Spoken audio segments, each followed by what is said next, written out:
నమస్తే, జై శ్రీరామ్. మన దేశ రాజధాని ఢిల్లీకి ఒక కొత్త గుర్తింపు రాబోతోందా?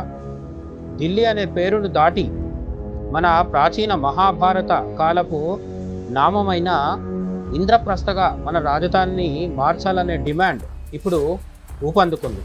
ఈ మార్పు వెనుక ఉన్న చారిత్రక కారణాలు ఏంటి? మన సంస్కృతిని పునరుద్ధరించే దిశగా జరుగుతోన్న ఈ ప్రయత్నం గురించి ఈరోజు మనం లోతుగా తెలుసుకుందాం. దేశ రాజధానిని ఇంద్రప్రస్థగా మార్చాలనే డిమాండ్ క్రమంగా పెరుగుతోంది. ప్రాచీన మహాభారత కాలపు నామం ఇంద్రప్రస్థగా ఉండేది. ఇప్పుడు అదే నామాన్ని తిరిగి తీసుకురావాలనేది ప్రధాన ఉద్దేశంగా కనిపిస్తోంది.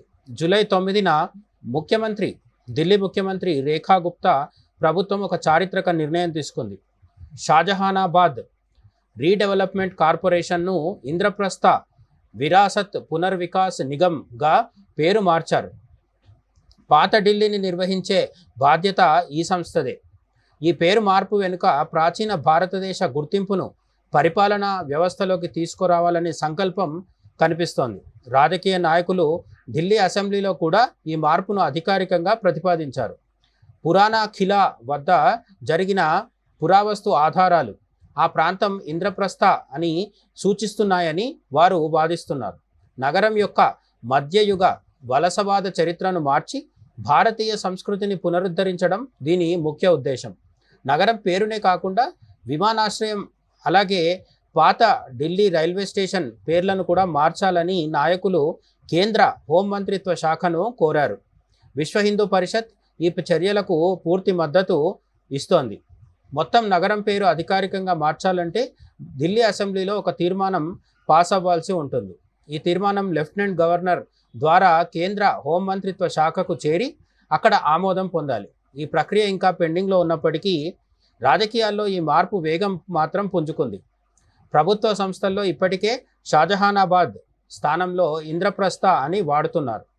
రాజధాని మూలాలను తిరిగి పొందే ప్రయత్నం వాస్తవ రూపం క్రమక్రమంగా దాల్చుతోంది. ఈ దేశం యొక్క ప్రాచీన వారసత్వాన్ని గౌరవించడమే ఈ మార్పు మన దేశ సంస్కృతి అలాగే చరిత్ర పట్ల మనకున్న నిబద్ధతను కూడా తెలియజేస్తుంది. ఇంద్రప్రస్థ అనే పేరు ఒక శక్తివంతమైన సంకేతం. జాతీయవాద కోణంలో ఇదొక స్వాగతించదగ్గ పరిణామం.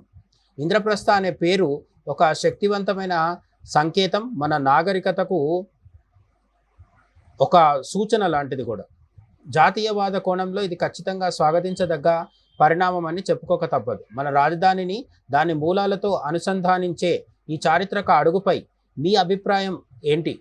కింద కామెంట్ సెక్షన్లో ఖచ్చితంగా తెలియజేయండి. అలాగే మరిన్ని ఇలాంటి జాతీయవాద సమాచారం కోసం, ఇలాంటి వీడియోల కోసం మన ఛానల్ను సబ్స్క్రైబ్ చేయండి. ఈ వీడియోను లైక్ చేయండి. మీ స్నేహితులతో, ఇతర జాతీయవాదులతో ఖచ్చితంగా షేర్ చేయండి.